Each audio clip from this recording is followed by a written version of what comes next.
Hello, everybody. Welcome to Apartment Academy Live. Hi. Hi. We are coming to you legit live from San Diego. Please expect me to say, stay classy, San Diego, at the end of this. You have to.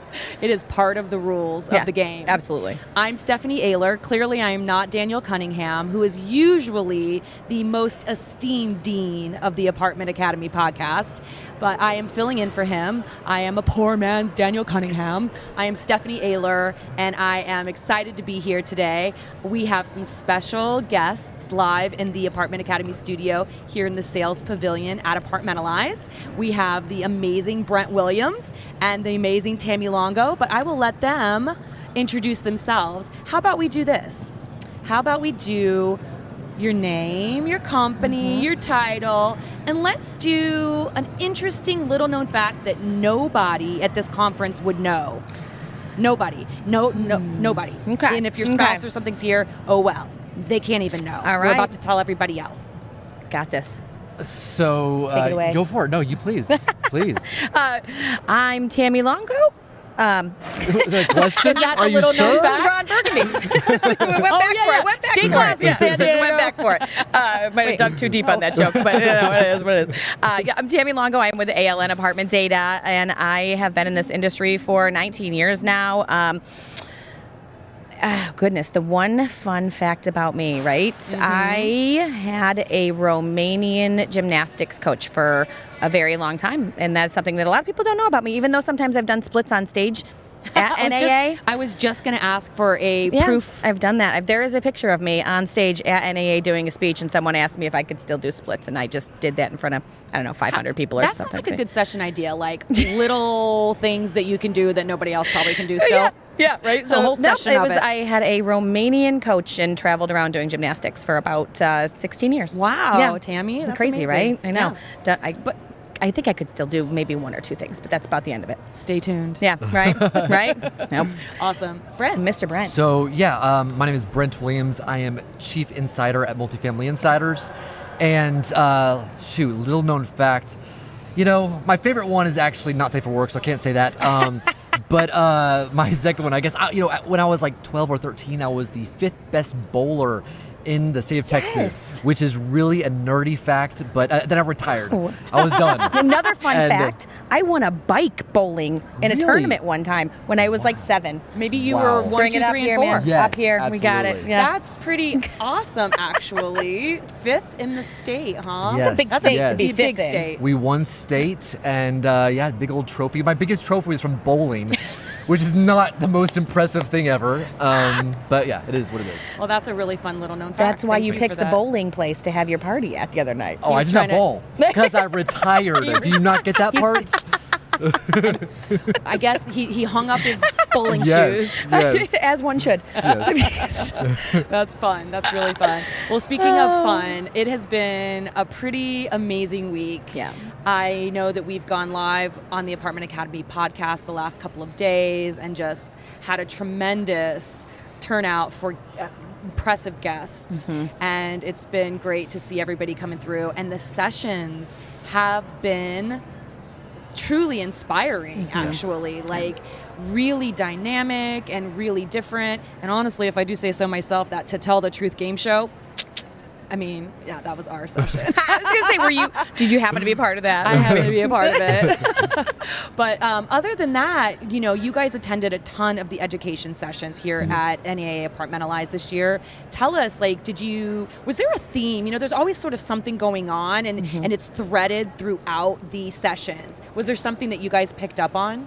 Yeah, I think the biggest theme that I saw was leasing centralization. Oh, yeah. Every single session I went to, and maybe it was just what I chose, but my goodness, they all were touching on that. And it was really interesting to see how different companies were approaching it differently. It meant so different to different companies. It's kind of like self-guided tours and virtual leasing, how virtual leasing can mean so many different things to so many different people. Yeah. That centralization, you can approach it in so different ways. And so I had a great session I went to with Stephanie Gonzalez and Wendy Ray Walker. Oh, yeah. And Stephanie's team was taking more of an approach of centralizing tasks. Okay, so you have these tasks, and let's pull those tasks away from the on-site team, but still leave the on-site team as it is. Yeah. And Wendy was more about centralizing the team so that they were pulling team members away to a centralized spot. And so that they were in a call center type situation. And so that it was pulling the team members away as well as the tasks. And they each seemed to be doing really well with their own different approach. Interesting. So we almost need to define centralization, but it sounds to me like it's not really easily defined then. Right. Yeah. So Yeah, it does. exactly. It's kind of like that old that word luxury that we used to advertise. It Right. doesn't mean the same thing to the same people. Right. Exactly. It absolutely doesn't. And, to his point, the centralization of things is such a hot thing, and we see it all the time. Now, people don't understand that if you have a centralized leasing office, that the apartments aren't actually there, right? So it's education is where I'm going with this, is that we need to educate not just our industry, but the renters and anyone who is coming to our offices, because they're going to come and expect like a whole grandiose thing, and it's just a leasing office. The amenities aren't there. You can't see these things, but they take you on the tours, or you go on your self-guided tour, right? So, I think a lot of this is going to come down to education.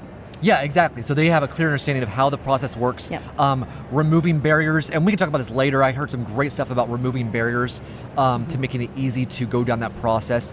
One thing that I heard that was really interesting from Wendy was that they could make the process more streamlined for their teams because they centralized. Then it was one manager teaching or leading in the same processes for that one team. So instead of having all these different communities that were all scattered and they all had different managers and they were all kind of derivations on the same concepts that the company wanted to do, because it was centralized, they could be much more consistent in their training and how they approach things and how they actually delivered their service. So that helps a lot. Yeah, and I think to that point, what we're seeing a lot of come out of a lot of different areas, especially in the Texas area, is the BTR sector. So that built to rent, which is homes, and they have centralized leasing offices as well. So you're not touring a whole apartment community. Your apartment is your home. So we're now seeing not a resurgence, but an insurgence of BTR. So I think that's going to also drive this centralization, because then people are going to be looking for homes, right, and rental homes, but they're leasing. It's still a whole multifamily leasing process. Yeah. Right, exactly. So I think that piggybacking a little bit on that, Tammy, is an interesting dynamic that is happening with the BTR. I live in Arizona, so BTR is booming in Arizona. It's such a big market for it. And that kind of density is very different than a multifamily density, but they are typically, together. And you might see 100 rental homes in that BTR community. And then you also have, your traditional multifamily, and then you have your single family rentals that are potentially podded in that same way. So I think having these hybrid operator and ownership groups where they might have a scattering of BTR maybe, and they might have some single family rentals in that area, plus some multifamily, so it's a hybrid portfolio, is driving some of that centralization desire and need, right? Because you can't necessarily have somebody living on site or near site or working on site in a single family rental pod, but you would have a central office and you dispatch for maintenance or you dispatch for leasing, on demand or whatever that process is. But I also think that, that single family probably started really blowing up, 8 or 9 years ago, maybe? Would that seem about right? And BTR in the last 2 or 3 years. Very recent. And so, but everybody's really excited about having a mixed portfolio, and so centralization just seems to really make sense in that environment. Yeah. What does it do, question for you, if this came up in the sessions, what does it do when it comes to sort of the staffing needs? We keep hearing about staffing shortages. Is this a way to solve that, or let's explore that a little bit? Yeah, so I think that staffing is going to be an interesting topic where as we centralize, as we have more technology solutions that are taking over some of the roles, at first, when that first started to gain traction, there was this you ask people, okay, so how is that going to affect your staffing? And like, well, we're going to keep all of our staffing, and we're just going to shift their roles into something else, and create more resident experiences and that sort of thing. But you're seeing some companies who are saying, no, we're just going to reduce staffing. And so I talked to somebody who they reduced staffing by 40% through natural attrition for the most part. So it's not like they went and fired a whole bunch of people. Right. They just let people go, and then that's how they downsized from that perspective. And once some companies see others that are just, saying, okay, we're going to go ahead and reduce staffing, I'm curious to see how much that catches on, because once you start seeing the cost savings in doing that, that might actually be more frequent, and then a certain percentage then say, well, no, we want to keep the experiences. We want to keep that high level of resident options that are going to be more pampered, luxury, kind of like these really engaging elements. So I don't know. I see one company down 40% on on-site staffing is huge. So did they talk about, 40% down on on-site staffing, did they talk about if they did, like what their centralization, like what they grew in that centralized office? Like, did that come up at all? You know what I mean? Like if it was 40% down overall, period, or if they for 40% down on site, but they did have, they grew their centralized leasing office by 100 people. And that's a great question. And I don't know if there was a shift. I know it did not, it wasn't like just a move. It wasn't like now there are some companies that I'm hearing from, that was just a move, right? Okay. So they did we'll pull them into a centralized office, and now they're call center style. Yeah. And for them, what they did was, and this is UDR, where UDR was focusing so much on self-guided tours, and they went to almost purely self-guided tours, except for some rare exceptions. Okay. And when that happened, then that changed, what the role is on site significantly, and they do have some centralized services, because what they were doing was, once somebody went in for a self-guided tour, they would log in, they get the QR code, they would check in, and now they know that they're on the tour. And so while that was happening, they would text them, ping them, and say, okay, how's it going? Do you have any questions? Genius. That sort of thing.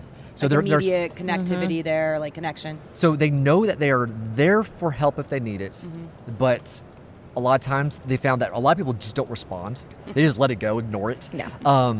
But they still know that they're being taken care of if they need to. So they're kind of still there for them, but it's in a very hands-off way. And they found that people loved that they didn't feel somebody hovering over them, watching them through the process. Yeah. So it was.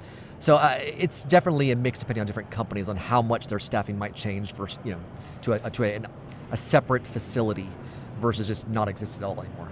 Yeah, I'm curious with the self-guided tours. You said they went almost to that model fully across their portfolio, and they said there were some rare exceptions. Did they give any specifics on the exceptions? Or if you're listening, let us know. I think that was more accessibility issues. I was just going to ask that question because you had mentioned inclusivity before, so I was going to follow up with that. And did you hear anything about how they handle that? I don't know. That's a great question, and we didn't dig too much into that, so I'm not quite sure. Yeah. Well, no, I think it's a good discussion, sort of follow-up discussion maybe on multifamily share space. Yeah, hey. Plug. But I think you were talking a minute ago about, how portfolios are getting more diverse as well. And one of the things that keep coming up for me is affordable housing and how a lot of the more traditional Class A management companies are dipping their toe into the affordable space because A, it's needed, and B, they've seen that it can generate money. And it also, a lot of times, those are smaller communities, they require less staff. So, it kind of all ties in together there. Yeah, I have seen your conventional operators picking up more affordable properties and really trying to understand what that all entails. Right. Because there are quite a few moving parts in the affordable world. Spent 15 years there. Girl, I know. Yep, I know. That's right. And a lot about REAC inspections and things of that nature are coming up as well. So, it's affordable housing is something that is getting talked about a ton in government finally. We have, conversations there. The advocacy is there. And NAA is really doing a wonderful job at getting the advocacy out there so that we are at the forefront of these governmental conversations as well. And I know we didn't necessarily intend to talk about this, but just to even piggyback a little on the affordable, with the government paying more attention to it, as well as NAA advocating, things that came out during COVID that people thought were 10 years, down the line. Oh, were absolutely. things like online leasing for affordable. Yeah. I mean, yeah. Oh, we signing thought an we were going to application have wet signatures for the rest of our lives, for right? life, Like exactly. for life, carbon copy wet signatures, for forever. Yeah, no. But that is a big deal. Yeah. That's a huge deal for on-site staffing. And again, that takes us back to centralization, right? I was just going to say that, yeah. You can absolutely centralize affordable housing now where you couldn't do that in the past. Exactly. You absolutely could not do that in the past. And now with the RMS programs that they have, you can upload all of your paperwork. It's all there for you. You don't need to have these humongous folders and these big, the fireproof rooms you lived in when we were in affordable housing. And how motivating then for an operator who's traditionally stayed away from affordable, who wants to go to a centralized model, how motivating to then say, hey, you know what? Maybe we will take a look at affordable portfolios now. I mean, I think that's a really positive change. 100%. With, sort of a downstream effect of, in a good way. And the sidebar of that is that these LIHTC communities now are on par with Class A communities. They're building affordable housing with amenities that certain demographics never thought they could live with, right? So, I mean, it's just giving people such an opportunity to have great housing, and that's what we do at NAA, right? And that's why we're all in this business. Exactly. Yeah, I love that. So there were some other things that we were talking about in terms of centralization too, and I wanted to go back and unpack that a little bit. With the self-guided tours, you mentioned that they were texting and sort of building that immediate connection. So I wanted to go back and unpack a little bit around that, because some of the hesitation, I think, has been with the experience, right? Is this a good experience? Or am I delivering that, especially with rents being high, elevated, am I delivering an experience commensurate? Is that the right way to say that? I'm live, right? Oh, somebody correct me if I'm wrong. Sounds great. Thank they you. will. The internet will find you. That's me. With rent, right? With what the rent I'm asking. Is that experience, consistent and worth what I'm asking? So, is there value there? Before we started, we kind of had a little sidebar conversation, and the question that came out of it was, people actually expect more customer service-wise now than I think I've ever seen before, and yet we're cutting staff. So, I mean, where do those two align, right? So we're cutting staff, we're centralizing things, yet people want more of our time and more of our attention. I think there's two different approaches to this. One is going to be on the leasing side, where in some ways, like we've heard this a lot over the last several years, that our prospects are so they're so educated on what's out there. They already know about the community. They know about so many things. And so Scott Weston from UDR, he's brilliant. And so brilliant. And so he was saying really they try to do so many things with their self-guided tour program. And like what type of, they wanted to have some sort of, VR that's going to lead them through the community and stuff like that, and the little blue dots to walk them through. And he realized that they knew so much, all they really wanted to do was get that last bit of information, which was to see it themselves. Yeah. To experience it hands-on. That's what they missed. And so they didn't need to make it super fancy, super like a lot of different features to that. They just needed to get that last bit. And his whole goal with that was to increase velocity and increase volume. So velocity meaning how quickly can we get them from the, hey, they're in the system through to the tour, or not even tour necessarily. I mean, just, maybe immediately go to signing the lease. And then, or if they want to tour, how quickly can we get them in?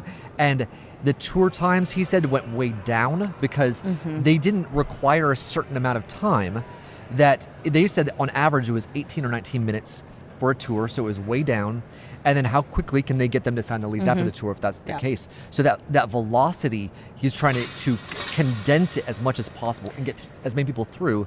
And the volume, he found that when they were doing guided tours, there was a delay in how many tours can they do given a certain amount of labor, right? Of course, yeah. Well, when you do self-guided tour, you open that up so you can do so many more tours. Yeah. So they could just push so many more people through for a given amount of time. So to get back to the whole how much hand-holding do people need? Yeah. To some degree, it's just less. Get out of the way and make it as touchless and just as easy as possible for them to go through and get that process done. And that's an elite experience in its own way, right? Now, once they move in, obviously, then how does that change as far as that allocating of staff to provide more resident experiences and that sort of thing? Go ahead, Tammy. Oh, sorry. I was just going to say it's so interesting because we've come kind of full circle in first-time leases, right? So a couple of years ago, I'm old and I've been doing this a long time. It was probably 12, 13 years ago. I remember sessions, where have all the first-time leases gone?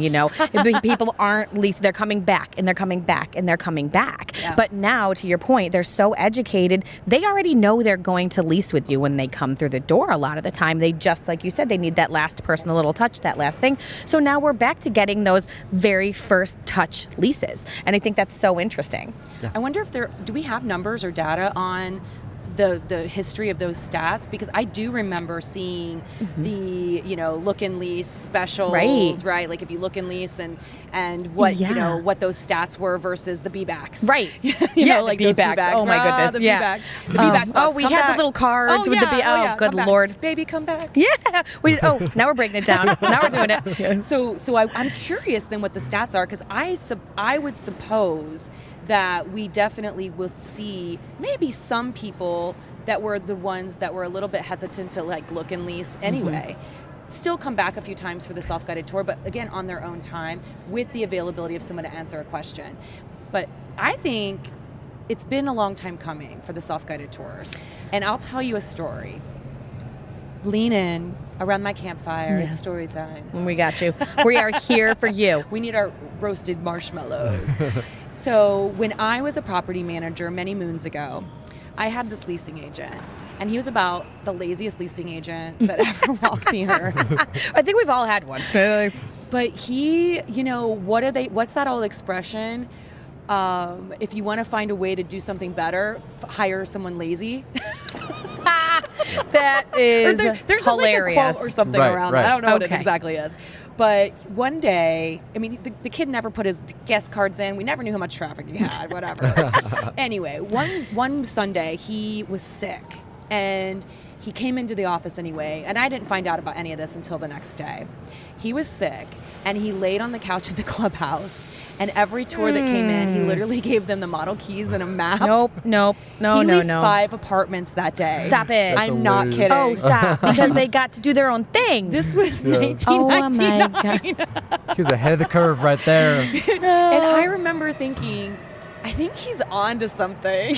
That's so funny. They were so happy to just, first of all, maybe they felt a little bit bad for him because he was at work sick, which was not okay, but he didn't even call me. It wasn't, I wouldn't have not let him come in, obviously. Right. But he came in anyway because there's no one else to work on a Sunday, and he leased 5 apartments, and, That's wild. there's something to it. There's definitely something to it. So